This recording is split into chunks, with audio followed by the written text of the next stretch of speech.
conseguiram dar uma lida sobre a meningite? Sim. Sim. E aí?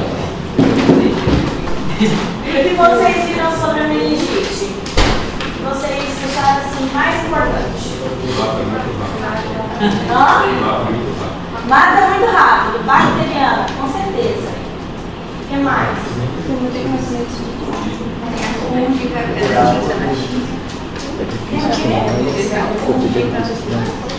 Tem meningite fúngica. A virar mais comum.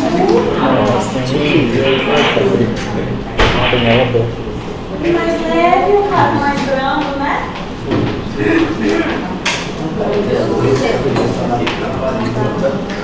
Quem são as bactérias mais comuns? Que é a neisseria, né? Pneumococo. O que mais? Gente, a gente tem que pensar em todas as doenças que tinham um grande potencial de morte e mortalidade. Foram feitas vacinas, né? Então a gente tem que lembra lá das vacinas, né? O meningococo. No sistema público, qual meningo que a gente tem disponível? C. E no particular, alguém sabe? A, CWY e B, tá? A CWY é uma e B é outra, tá? Então a gente tem duas vacinas disponíveis no particular que abrangem um monte de cepas a mais. Sabe quanto custa cada vacina dessa? Vocês têm noção? A CWY está numa média de R$500 a dose, e a meningo B é R$1.000 uma dose. E precisa pelo menos de 3 doses.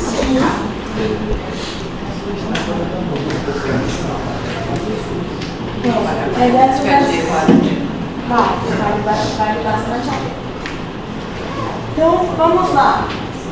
As meningites, né, elas são a inflamação das lactomeninges, que são os tecidos que envolvem a medula e o cérebro. Quando tem acometimento do parênquima cerebral, aí a gente chama de meningoencefalite. E a transmissão ocorre através de tosse, espirro, gotículas que passam de uma pessoa para outra, tá? Por contato próximo. E essa doença tem alta taxa de letalidade, mortalidade e deixar sequelas, certo? Por isso que é uma emergência médica. A gente suspeitou, é uma emergência, é conduta imediata, certo? A gente precisa do diagnóstico precoce para que a gente não deixe chegar, né, nas sequelas, não deixe que essa doença se agrave, pegar o mais precoce possível.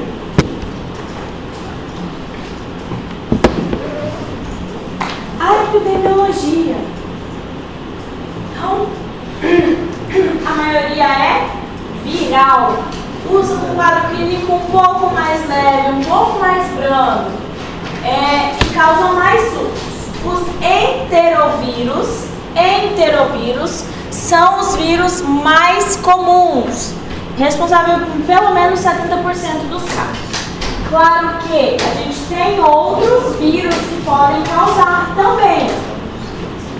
A gente tem arvovírus, a gente tem do vírus da herpes, vírus da cachumba, a gente tem do HIV, a gente tem vírus social respiratório, a gente tem influenza, a gente tem Epstein-Barr vírus, citomegalovírus, vírus do sarampo, que mais?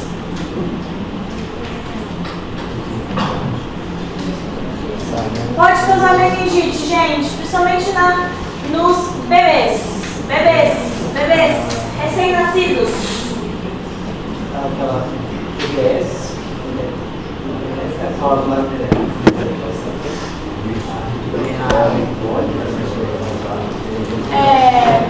Estrepto B, né? Isso, estreptococo grupo B, que a gente tem vacina a gente tem tratamento para mãe, certo? Se a mãe é positiva, a gente tem tratamento para mãe, certo? Lembrar desse vírus na faixa etária da neonatologia, tá?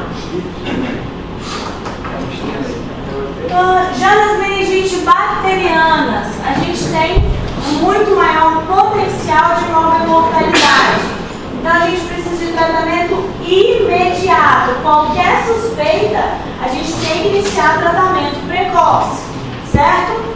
Então o mais comum é o pneumococo, o meningococo, o Mycobacterium tuberculosis entra também com diagnóstico diferencial, o Haemophilus, a gente tem outras bactérias. Na faixa etária ainda da neonatologia, alguém lembra de mais algum bichinho que pode fazer meningite? Que a gente diagnostica e coleta líquido? O bebê? Sífilis, treponema pálido, tá? A gente tem que lembrar também que pode fazer neurosífilis, é um tipo de meningite, tá? Dúvidas até aqui? Perguntas? Não? Continuamos? Então, em crianças previamente rígidas, os 3 agentes mais comuns são pneumococo, meningococo, e aí entra esses subgrupos, ó, A, B, C, X, Y, W, 135. Então, se fosse a vacina do particular, pegaria todas essas cepas, praticamente, só não a X, né? Então tem A, C, W, Y e V. A gente só ficaria descoberta aí pelo grupo X. Mas olha só a cobertura vacinal dessa criança. Claro que não é só um. Olha, a gente pode dar em qualquer faixa etária. Por exemplo, se eu fiz a do SUS, eu fiz a meningo C, eu tenho que fazer 2 doses lá na frente. Das novas, né, da nova vacina. Se eu vou vacinar lá do início com todas essas, né, com todas as vacinas particulares, são 3 doses. E aí com reforços lá na frente, tá? Mas lá no início é a vacina de 3 meses, a vacina de 5 meses e o reforço lá entre 12 e 15 meses, tá? São essas 3 doses. A criança já passou de 2 anos, eu posso fazer 2 doses, tá bom? De cada um. Olha lá, o Haemophilus também, que antigamente ele era responsável por mais da metade dos casos antes da vacinação.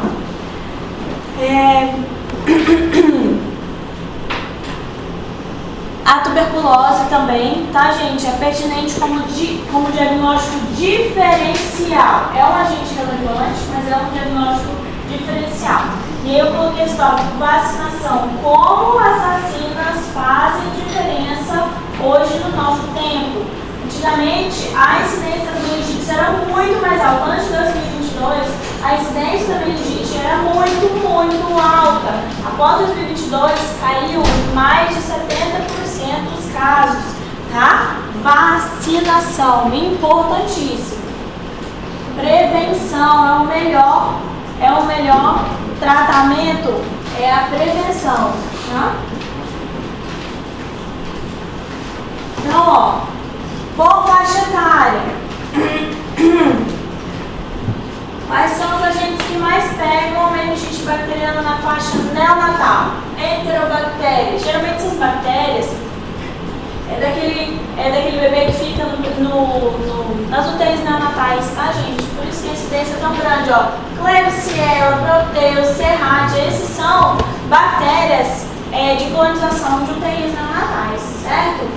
Streptococcus agalacti, que é o streptococo do grupo B, que a gente tem como prevenir, certo? Se a mãe tem SWAB positivo, a gente faz tratamento antiparto, tá? A listéria também. E aí, de 1 a 3 meses, enterobactérias, o Streptococcus agalacti, Streptococcus que já entra como o pneumococo, já entra o meningococo e já entra o Haemophilus. E aí, de 3 meses a 5 anos, o pneumococo, o meningococo e o Haemophilus. A partir de 5 anos, o meningococo e o pneumococo, tá? Então, esses são a nossa tabelinha para vocês lembrarem de estudar. O que eu vou perguntar na prova? Bebê, tantos meses, certo? Qual a bactéria mais comum nessa faixa etária? De seu acometimento, tá bom? Combinado? Tá, tabelinha, tem que lembrar. Vou colocar ali, a criança tem 2 anos. Qual que são os principais agentes? Aí eu vou colocar pneumococo, meningococo e o hemófilos, certo? Tá bom. Preciso repetir não, né? Já falei 3 vezes. Olha essa tabela. Bebê de 2 anos.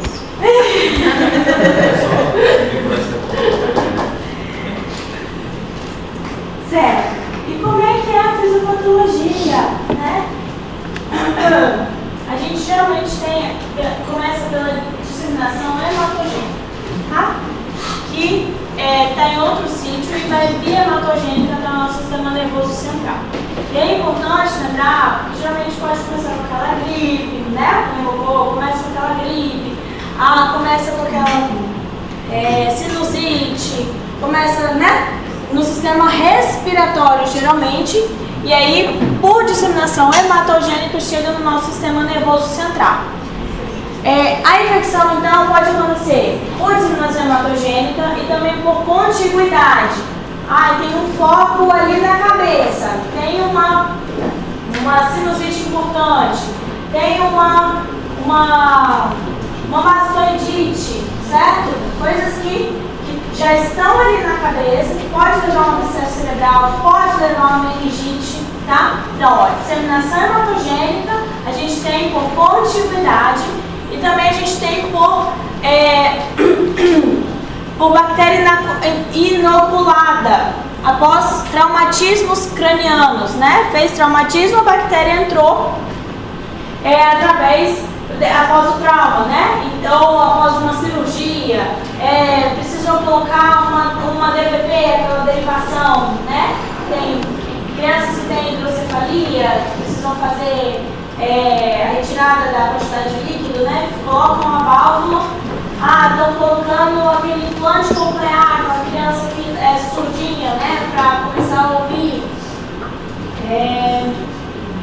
E aí a gente tem uma quebra dessa barreira de forma traumática, né? Digamos assim, por cirurgia ou por trauma, e a gente tem também essa forma de contaminação das nossas menites.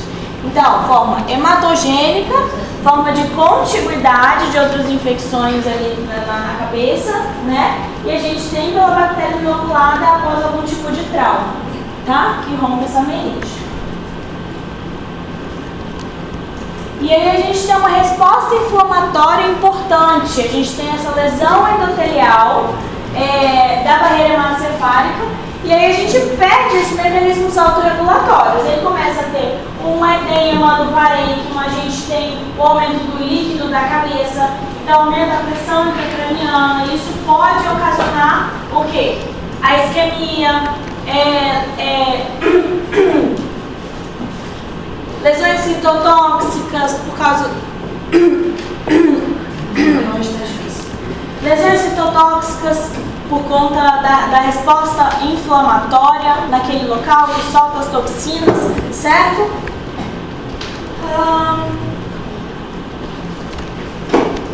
E aí a gente tem a nossa meningite aguda. E aí essa meningite aguda vai causar o que de manifestação clínica? Vômito. O que mais?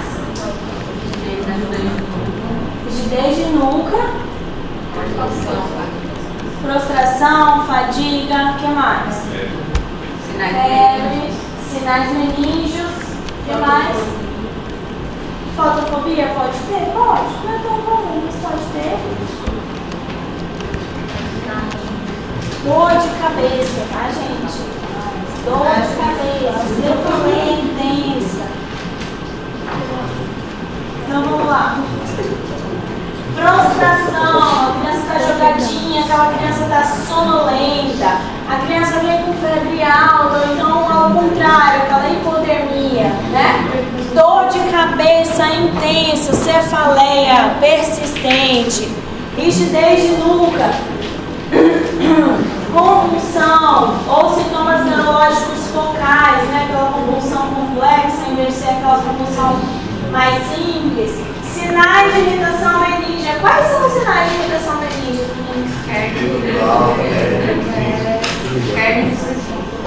Então, 3. Mais importantes são 2, mas são 3. Bursitis e lazer. Fechou. Náusea e vômitos. Sinais e sintomas, quanto menor o bebê, mais inespecíficos são. Vocês lembram os sinais da sepse? Era inespecífico e tal. Quanto menor o bebê, mais inespecífico. Por quê? Porque a gente não vai ter como saber se um bebezinho menor de 1 ano está com dor de cabeça. O que ele vai ter quando está com dor de cabeça? Irritabilidade excessiva, irritabilidade excessiva, um choro, né, a sonolência, está mais letárgico, não está querendo se alimentar, né, os sinais de sepse. Ou então a gente palpa a fontanela desse bebê. Esse bebê, todo bebê, gente, que a gente vai examinar, chegou no pronto-socorro, a gente tem menos de 18 meses, que é o período que fecha, né, a fontanela. A gente precisa colocar a mão na fontanela desse bebê. Ah, na história que começou com febre, está sonolentozinho, não está querendo se alimentar, né, está irritado. Mão na fontanela, gente. Coloca. Não tenha medo de colocar a mão na criança. Pode chorar, pode berrar, mas não deixe de examinar, certo?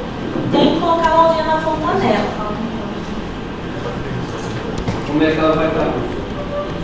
Ela vai estar rígida, em vez dela estar molinha e a gente conseguir palpar tranquilo, ela vai estar abaulada. E a hora que a gente palpar, ela vai estar rígida, tá? Ela vai estar abaulada, né?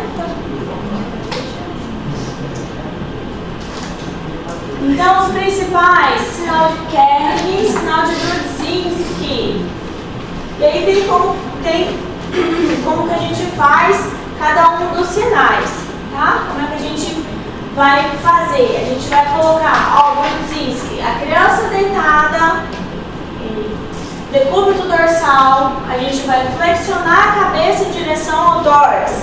E aí quando a gente flexiona, ela retrai, ela puxa as perninhas e o quadril, certo? Ela flexiona esse joelho e esse quadril. Entenderam aqui? E o Kernig, a gente também deita o paciente de decúbito dorsal. Essa perninha a gente levanta em 90 graus, só que a gente não consegue estender essa perna. A gente não consegue fazer essa perna ficar retinha, ela sempre vai ficar meio que dobradinha, meio flexionada. E se a gente tenta esticar essa perninha, estender essa perna, ele vai começar a sentir dor. Vai referir dor. Onde? Na lombar e na região posterior de coxa, tá? Até aqui tudo bem? Posso perguntar quais são os sinais? Esses são os principais. Legal também com o LASEG, né? O professor Dinheiro falou que o LASEG não é uma profissão. Hã? O professor Dinheiro Falou o quê?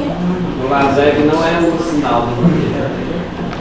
Esses são os principais. Pode entrar como assim, como um a mais. Também está positivo, né? Mas esses são os principais. Se você colocar esses dois, eu vou considerar como 100% certo a questão.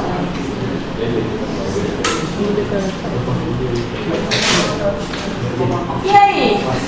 A viral e a bacteriana? Então, os sinais e sintomas das duas são meio parecidos. Só que na viral, a gente costuma ter quadros de evolução menos graves. E na bacteriana a gente vai ter quadros de evoluções gravíssimas que pode levar a óbito, certo? Recém-nascido, a gente tem um risco elevado do vírus herpes simples para doença sistêmica grave, tá?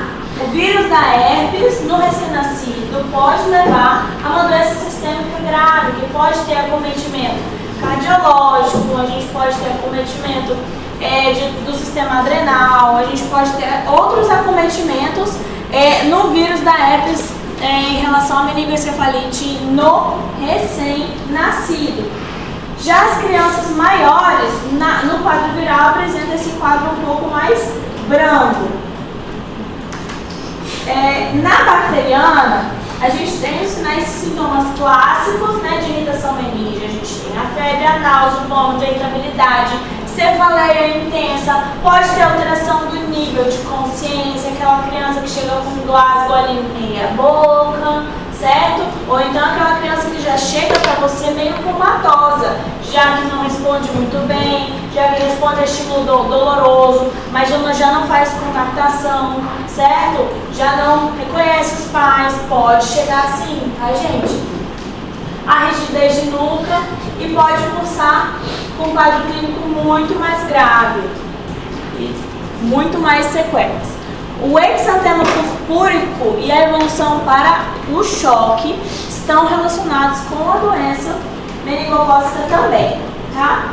A taxa de letalidade varia entre 5 a 30% na meningite bacteriana, uma taxa de letalidade muito alta, tá?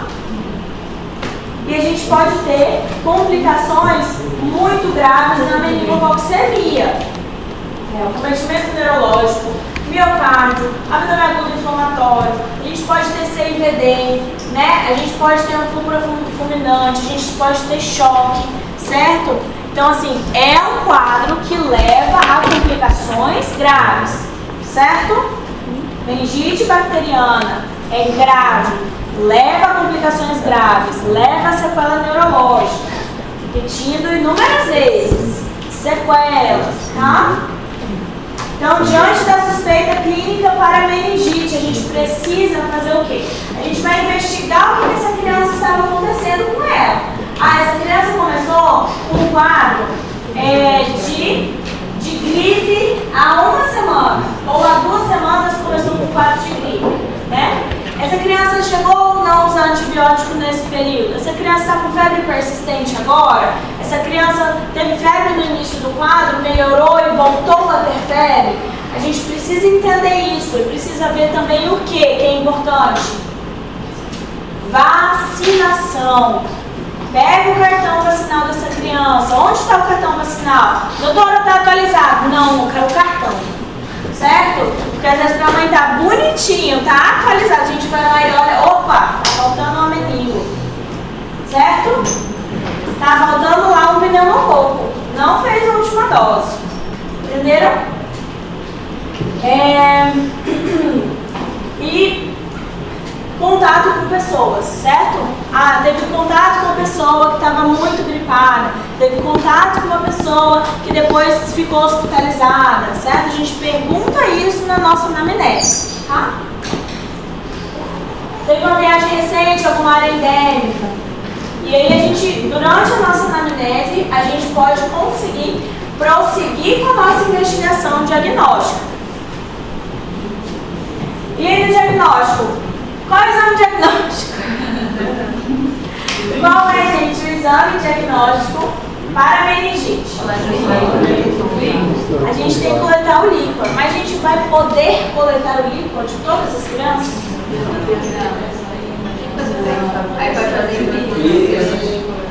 Nem sempre a gente vai fazer TC. A gente tem as crianças que vai fazer o exame de imagem e tem aquelas que não vai precisar, certo?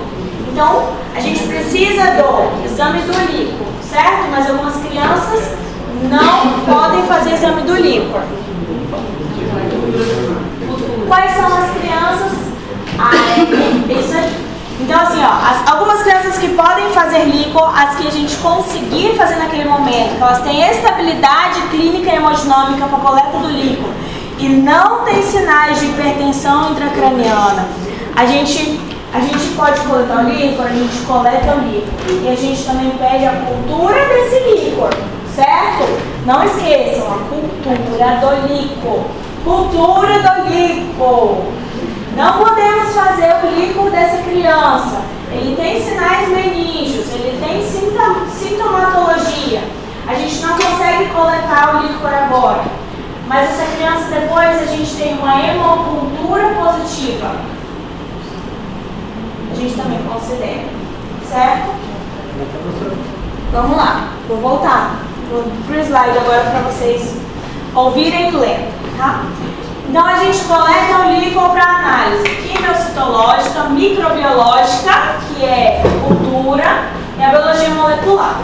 A hemocultura pode ser valiosa para a detecção dos micro-organismos.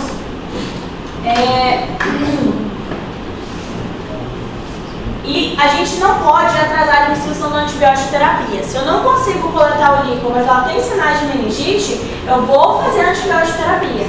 Apesar de que, se a gente coleta o líquor depois, a chance de dar positivo esse líquor é de 10% só. Certo? Então, é antibioticamente impedido. O exame da punção lombar é contraindicado se oferecer risco relacionado ao procedimento e à criança. Certo? A criança está com uma plaquetopenia, tem um distúrbio de coagulação já causado pela sepse, pela meningococcemia que a criança está. A gente tem sinais de hipertensão intracraniana nessa criança. A gente tem a lesão de pele nessa região onde a gente vai coletar o líquor. Essas são contraindicações da gente coletar o líquor naquele momento. Então, instabilidade clínica hemodinâmica, o distúrbio de coagulação, hipertensão intracraniana e infecções de pele no local. Certo? Eu quero que vocês lembrem disso. Contraindicações de coleta de líquor. Quero que lembrem disso. Entenderam? Contraindicações de punção lombar.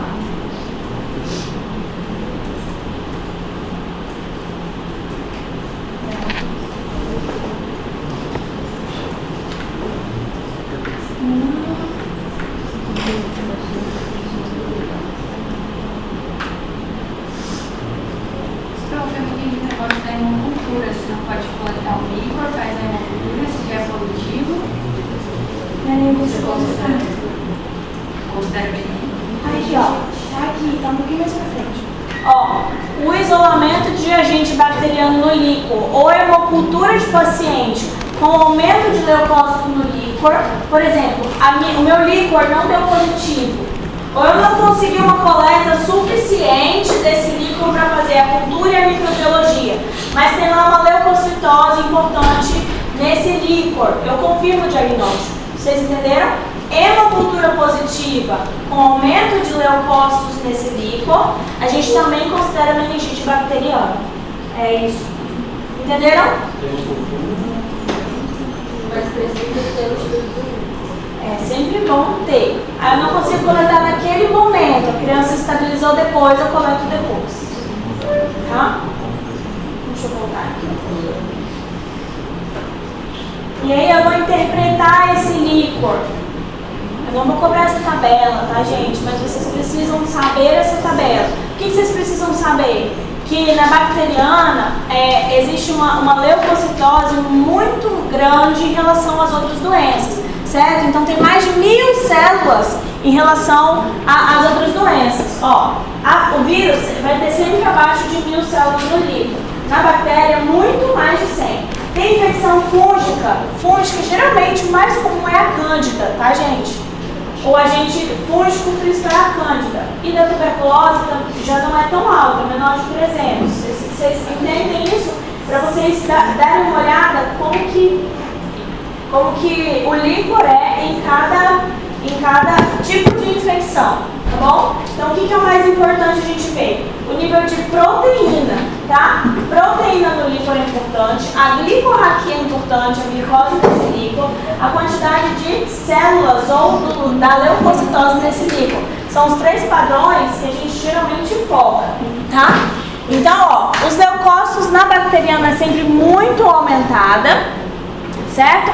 A proteinorraquia do vírus pode ser normal. Da bactéria está ali entre 100 e 150, do fungo até 200. E se for TB, é sempre acima de 200 a 300. A glicorraquia no do vírus é normal, não tem uma glicose importante no quadro do vírus. Mas da bacteriano, fungo e da tuberculose, eles vão estar ali próximos de 40, certo? Então, menores. Então, a glicose é o contrário, geralmente ela é mais aumentada e Se tem um consumo dessa glicose, quer dizer que tem algum bichinho ali consumindo essa glicose. Então, geralmente ela vai dar o quê? Baixa. Vocês entenderam? Então, os outros padrões geralmente estão aumentados, mas a glicose ela diminui quando tem quadro infeccioso, tá? Por quê? Porque os bichinhos se alimentam de glicose. Então, ela está diminuindo. Combinado? São os principais. Aí o PCR é a cultura. A gente sempre vai pedir as culturas. E aí, se for vírus, vai dar negativo. Pode ser que não dê nada, a não ser que a gente peça o PCR específico. Se a gente suspeita do vírus tal, eu peço PCR para esse vírus, tá? Então, PCR para herpes, PCR para Epstein-Barr vírus ou para o citomegalovírus, a gente pede o PCR. A cultura geralmente vai dar nos quadros ou de bactéria ou da tuberculose, certo? Cultura para fungo. Então, tá bom. A senhora não vai cobrar não. Olha, é importante vocês saberem o que dessa tabela. Que o líquor, principalmente a leucocitose, tá, gente? Lembrem da leucocitose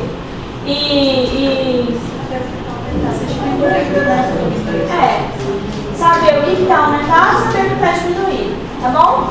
Que geralmente os principais, além da cultura, obviamente, se tiver um PCR positivo para alguma coisa, né? Saber que a glicose vai estar diminuída, eu vou saber que vai ter um aumento de proteína e um aumento dos leucócitos. E no quadro bacteriano, o aumento desse leucócito é acima de 1000, certo? Acima de 1000 células.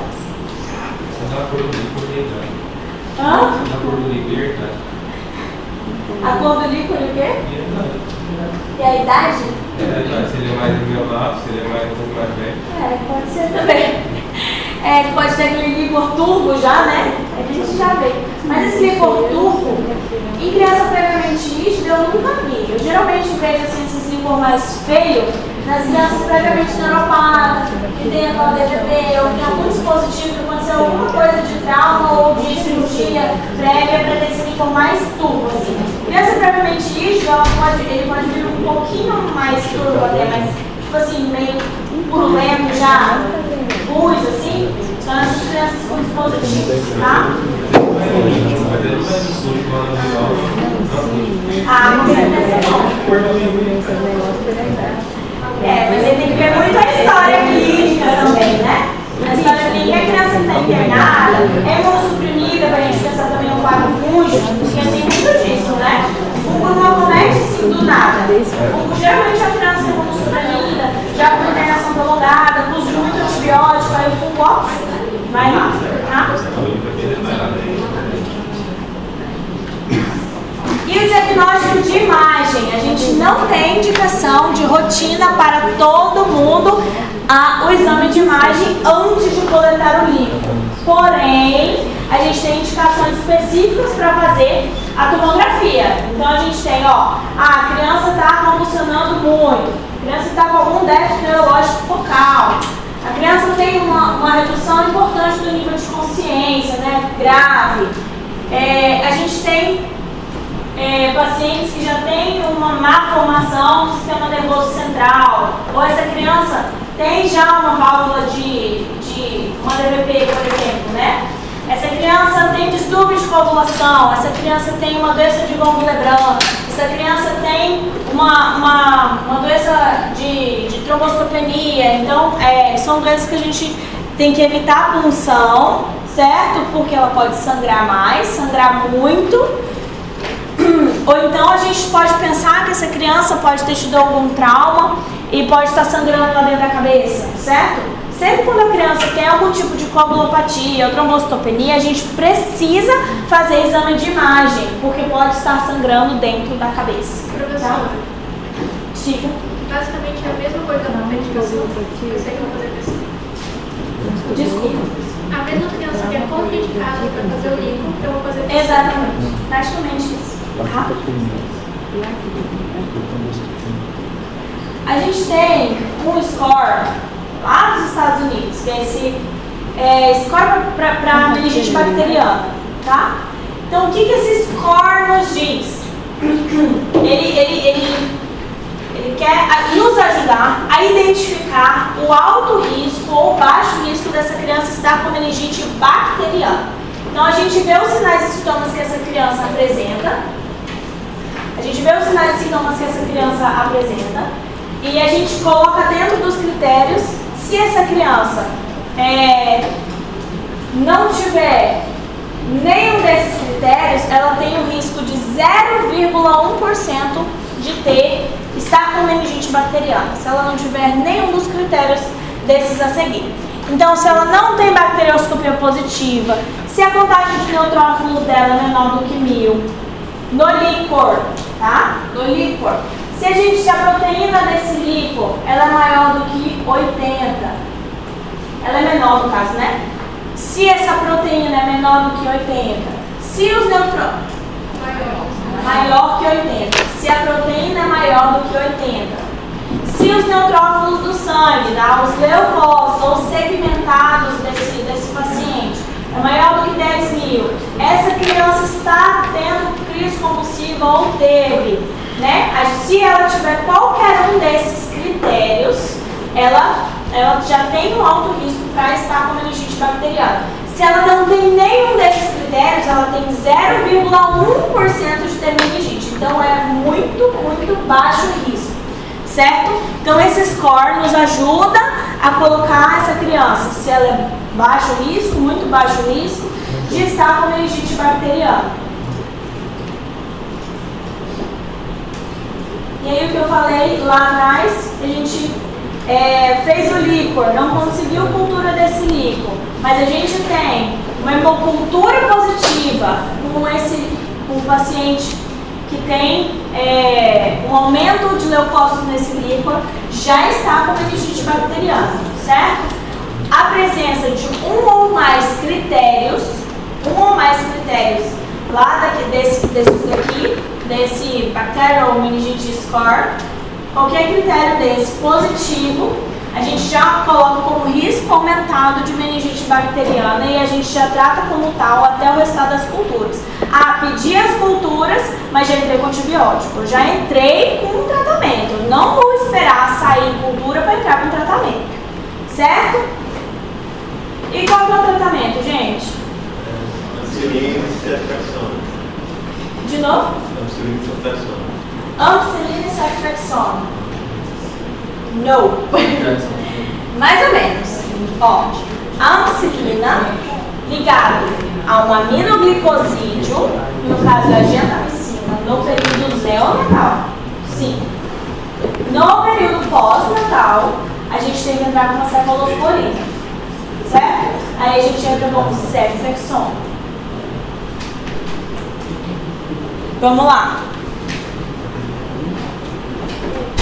Vou falar primeiro da viral, tá? Então, viral.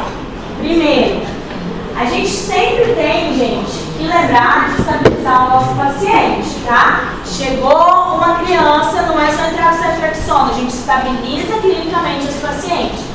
A gente vai ver se esse paciente precisa de ressuscitação volêmica, a gente vai ver se esse paciente precisa de uma VL avançada, a gente vai ver como é que está a parte neurológica desse paciente, a gente vai avaliar esse paciente por completo, aí eu já estabilizei esse paciente, aí eu vou iniciar o tratamento, certo?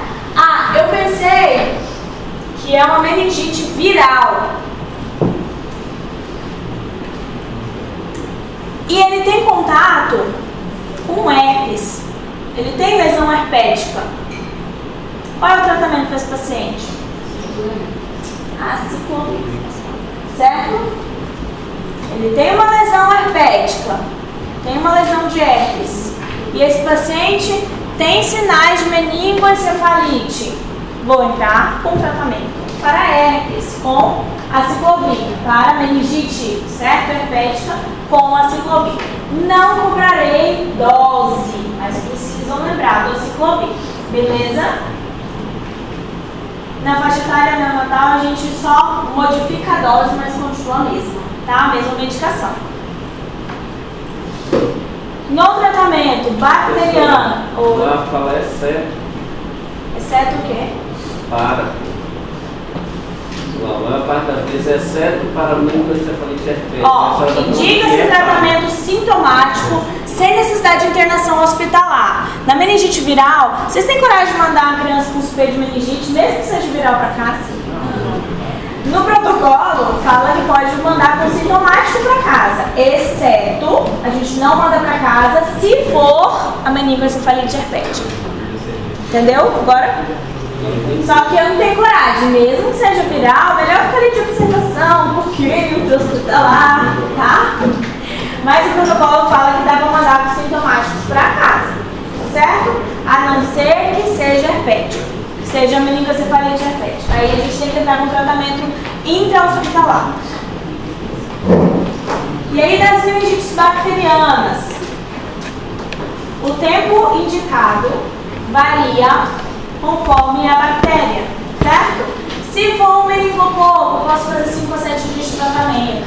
Se for um hemófilo, 7 a 10 dias. Se for um pneumococo, 10 a 14 dias. O estreptococo do grupo B, 14 a 21 dias, certo? E a gente tem os outros. E o tratamento? No período neonatal, a gente tem a gentamicina e a ampicilina. Ou cefotaxima e ampicilina. Só que na faixa etária do recém-nascido, a gente evita ficar usando muita cefalosporina. Então a gente sempre vai começar o tratamento com a ampigenta, certo? Ampicilina e gentamicina, tá? Já deu ali 3 dias de tratamento, o paciente não está melhorando. Eu posso escalonar? Posso colocar assim a cefalosporina? Posso, tá? Mas na faixa etária neonatal a gente sempre começa com a genta e a AMP, certo? Lá do pós-natal, esse paciente já está com 3 meses de vida. A gente inicia com ceftriaxona ou cefotaxima. A gente já entra direto com a cefalosporina, certo? Direto cefalosporina. Se a gente tiver com suspeita que esse patógeno pode ser resistente à cefalosporina ou à penicilina, a gente adiciona a vancomicina ao tratamento, certo? Se o bichinho for resistente, a gente adiciona vancomicina ao tratamento. Quando é que a gente vai saber se ele é resistente ou não? Quando sair o resultado desse líquor, da cultura desse líquor. Ou então se a gente estiver tendo um surto e a gente já sabe que esse surto, né, esses pacientes têm vindo já com resistência a esses antibióticos, aí a gente já adiciona vancomicina. Não é tratamento separado, tá, gente? A gente não entra só com vancomicina porque ela não penetra bem sistema nervoso central, é sempre duplo tratamento, tá? Se tem resistência bacteriana, é duplo tratamento, ceftriaxona com vancomicina. E ali, novamente, na encefalite herpética, a ciclopina.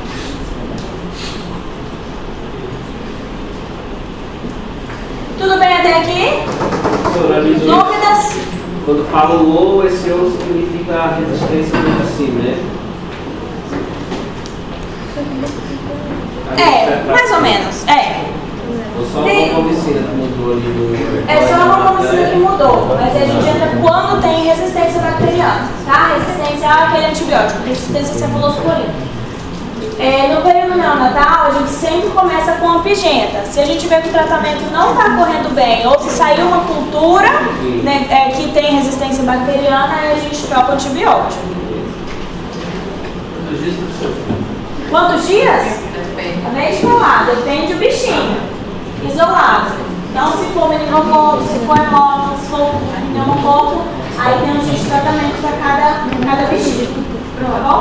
É o tratamento que não está funcionando no pré-natal, depois de 3 dias. Não entendi. Pode no período neonatal, mas o gente é ampicilina. Aí senão Ampicilina e gentamicina. Aí a gente vai esperar sair a cultura, certo? Porque a gente coletou o líquor desse bebê. Eu acho que ela está 3 dias a criança não melhorou. ficavam na praça. Isso, Aí eu não lembro. Porque o período de ação dos antibióticos, gente, geralmente é 48 a 72 horas. Se a gente não vê melhora desse paciente dentro desse período e não saiu a cultura, você vai esperar? Certo. Aí eu fiz o tratamento dessa criança, o tratamento está quase terminando. A gente precisa começar a investigar se ficou alguma sequela nessa criança, certo? A sequela mais comum é a perda auditiva, certo? A sequela mais comum é a perda auditiva. Mas a gente vai iniciar na faixa etária da neonatologia. Vamos medir o perímetro cefálico, se esse perímetro cefálico aumentou, certo? A gente vai começar a fazer exame de imagem. A gente pode aí sim ter indicação de fazer exame de imagem, fazer a tomografia da cabeça, certo? Tomografia de crânio. E a gente pode ver se não tem complicações, se não for complicações, né? Avaliar a questão de obstrução cerebral, hidrocefalia, cefalomalácia, se for com alguma atrofia cortical, já por conta de sequela do edema, né? Que começa com edema, depois pode atrofiar. E aí, o mais comum é a perda auditiva e a gente precisa fazer esse exame, que é o PEAT ou BERA, né? É o mesmo exame, PEAT ou BERA, que a fono faz, usa um aparelhinho eu não sei como é que funciona direito esse mecanismo, né, desse exame, mas a gente pede para ela, geralmente acho que eles mandam um som e depois eles captam novamente o som e ver como retorna as vibrações. Eu estou entendendo alguma coisa assim desse exame, tá? E aí é mandatório. E aí a gente, teve sequela ou não teve sequela? Se teve sequela, a gente inicia esse acompanhamento, também com o otorrino. E não teve sequela, mesmo assim, 6 meses depois eu preciso fazer esse exame novamente, tá? Não vi sequela agora, em 6 meses a gente tem que repetir, tá certo? E aí tem outras complicações também, certo? Paresias, ficar com epilepsia, ficar com hidrocefalia, diabetes insípidos, ataxia, a gente também pode ter como complicação. E a profilaxia? Eu intubei um paciente que estava com meningite, e depois foi diagnosticado direitinho, eu tenho que fazer a profilaxia. Eu tive contato íntimo com esse paciente nos últimos 7 dias. A mãe ou o pai dessa criança, a mãe ou o pai dessa criança ficou tendo contato com essa criança. O pessoal da equipe, né, que ajudou ali na intubação desse paciente. Se esse paciente viajou de avião com alguém do lado, um período maior do que 8 horas de voo, por exemplo. Então pode ter tido contato com gotícula desse paciente, com espirro, tem que fazer a profilaxia, certo?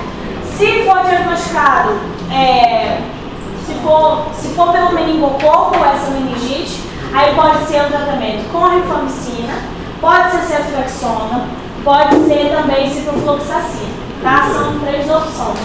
Por que é tipo 20 mg dia por 12 horas?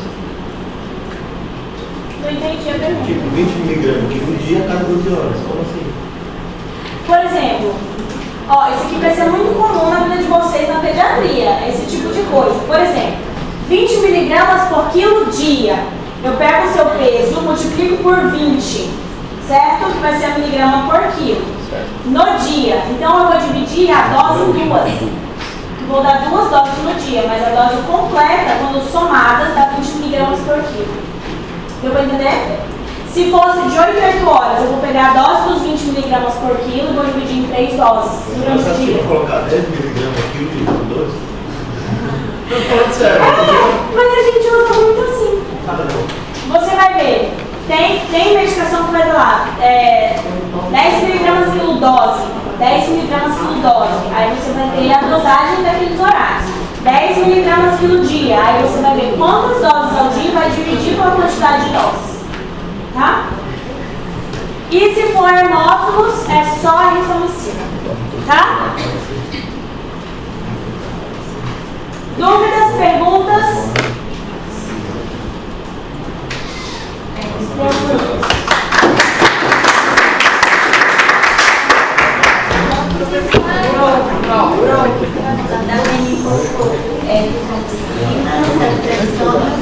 E sim.